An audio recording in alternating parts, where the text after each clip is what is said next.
Vasanth TV ரசிகர்களுக்கு வணக்கம். இது செனிபோ தெனிக்கும் சினிமாவில் நடக்கக்கூடிய பல விஷயங்களை பார்க்க போறோம்.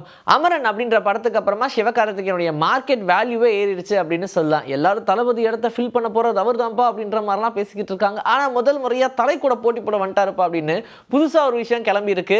இதை கேட்டதுக்கு அப்புறம் எல்லாருமே செம ஷாக் ஆயிட்டாங்க. ஆக்சுவலா கொஞ்சம் முன்னாடி போய் பார்த்தோம்னு வச்சுக்கோங்களேன், ஏஆர் முருகதாஸுக்குமே நிறைய படம் வாய்ப்புகள் வந்துகிட்டு இருந்துச்சு. டக்குன்னு பார்த்தோம்னா ஒரு பெரிய பிரேக் எடுத்தாரு. அண்ட் அதுக்கப்புறமா அவர் இப்போ சல்மான் கானை வச்சு ஒரு திரைப்படம் இயக்கிக்கிட்டு இருக்காரு, ஸ்ரீகந்தர் அப்படின்னு சொல்லி. இது இல்லாம இப்போ சிவகார்த்திகேயனை வச்சு அவருடைய 23வது திரைப்படத்தை இயக்கிக்கிட்டு இருக்காருல, இந்த திரைப்படத்தை கரெக்டாக மே 1ஆம் தேதி ரிலீஸ் பண்ணலாம் அப்படின்னு சொல்லி பிளான் பண்ணியிருக்காங்களாம்.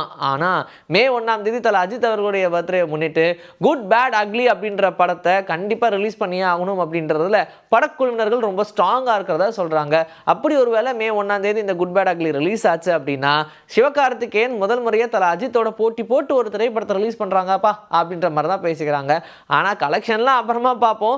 ஏன்னா இதை பற்றின கதையோ இல்லை இன்னும் டைட்டிலோ எதுவுமே தெரியல. ஆனால் குட் பேட் அக்லிக்கு மிகப்பெரிய ஒரு எக்ஸ்பெக்டேஷன் இருக்குது. ஏன்னா இந்த விடாமுயற்சி அப்படின்ற படம் விடாமல் முயற்சி பண்ணிக்கிட்டே இருக்காங்க இல்லையா, அதை ரிலீஸ் பண்ணுறதுக்கு முன்னாடி அதை ரிலீஸ் பண்ணிடுவாங்க போல அப்படின்ற மாதிரி தான் சொல்கிறாங்க. ஆனால் விடாமுயற்சி எப்படியாவது பொங்கலுக்கே கொண்டு வரோம் பாருங்க அப்படின்ற மாதிரி டீமும் ரெடியாக இருக்காங்களாம். வெயிட் பண்ணி பார்க்கலாம். சக்திமான் அப்படின்னு சொன்னோன்னே நம்ம எல்லாருக்குமே முகேஷ் கண்ணாவுடைய ஞாபகம் வந்துட்டு போய்கிட்டே இருக்கும். என்னதான் நீங்கள் மார்வல் டிசி அப்படின்னு சொல்லி இப்போ பெரிய லெவலில் பேசிக்கிட்டு இருந்தாலும் நம்ம எல்லாருக்குமே, அதாவது எல்லாருடைய மெமரிஸ்லையுமே சக்திமான் அப்படின்ற ஒரு கேரக்டர் கண்டிப்பாக இருக்கும். அப்படிப்பட்ட சக்திமானான முகேஷ் அவர்களுக்கு 66 வயசு ஆயிடுச்சு. இருந்தாலும் ஆல்ரெடி சக்திமானே பெரிய ஹிட் அப்படின்றதுனால இதை பெருசாக ஒரு படமாக பண்ணும் அப்படின்ற மாதிரி ஃபஸ்ட்டு பிளான் பண்ணாங்க. ஆனால் அது டேக் ஆஃப் ஆகாமே இருந்த நிலையில் இதை பேசாமல் வெப் சீரிஸாக பண்ணுவோம்னு நினச்சாங்க. அதுக்கான வேலைகளும் ஓடிக்கிட்டு இருந்துச்சு. அது இல்லாமல் எப்படியாவது ஒரு சீரிஸாக பண்ணிடணும்ப்பா அப்படின்னு சொல்லி இப்போ அதுக்கான வேலைகளாக சக்திமான் 2 அப்படின்னு சொல்லி உருவாக்கிட்டு இருக்காங்களாம்.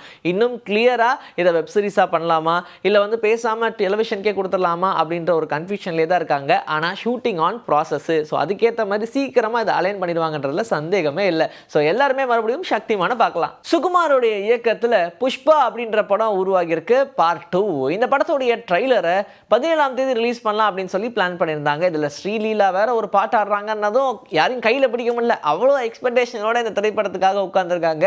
சரி, இது இல்லாமல் இந்த திரைப்படத்துடைய டியூரேஷன் எவ்வளோ நேரம் இருக்குது அப்படின்னு பார்த்தோம்னா 3 மணி நேரம் 10 நிமிஷம் வரைக்கும் இந்த படத்துடைய டியூரேஷன் இருக்குது அப்படின்னு சொல்லியிருக்காங்க. என்னப்பா இவ்வளோ பெருசாக இருக்குது, பார்த்துக்கிட்டே இருக்க வேண்டியதான் போலயே, படத்தை கொஞ்சம் சுருக்குங்க அப்படின்ற மாதிரி நிறைய பேர் கருத்து சொல்கிறாங்களாம். 2.5 மணி நேரமே ரொம்ப அதிகம் தான்ப்பா, 3 மணி நேரம் 10 நிமிஷம்லாம் ரொம்ப ரொம்ப ஓவரா இல்லை அப்படின்ற மாதிரிலாம் கேட்குறாங்க போல. ஆனால் சுகுமார் இல்லை, இதுதான் கரெக்டாக இருக்கும் அப்படின்ற மாதிரி சொல்கிறாரு. ஏன்னா அடுத்ததாக மேபி ஒரு பார்ட் எடுக்கலாம் அப்படின்ற மாதிரியான ஐடியா அவருக்கு இல்லாமல் இருக்கலாம். அதனால் இந்த பார்ட்லேயும் மொத்த கன்க்ளூஷனையும் சொல்லி விட்டுறணும், படத்தை பெரிய அளவில் ஹிட் பண்ணி விட்டுறணும் அப்படின்றது மட்டுமே தான் அவருடைய குறிக்கோளாக இருக்குது போல.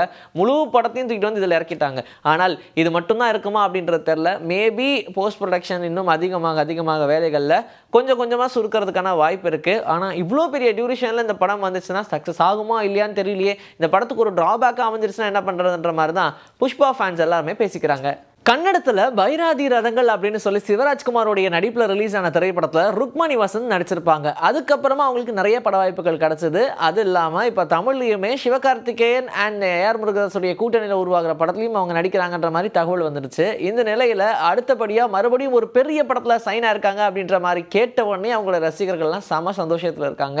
எஸ், ஜூனியர் என்டிஆருடைய அடுத்த திரைப்படம், அதுவும் பிரசாந்த் நீலுடைய கூட்டணியில் உருவாக போகுது அப்படின்னு சொன்னால் மிகப்பெரிய அளவில் இந்த படத்துக்கு ஒரு என்கரேஜ் கிடைச்சது. அதே வரிசையில் இந்த திரைப்படத்தில் மிக முக்கியமான கேரக்டர்ல ருக்மணி வசந்த் நடிக்க போறாங்க அப்படின்ற மாதிரியான தகவல் வந்திருக்கு.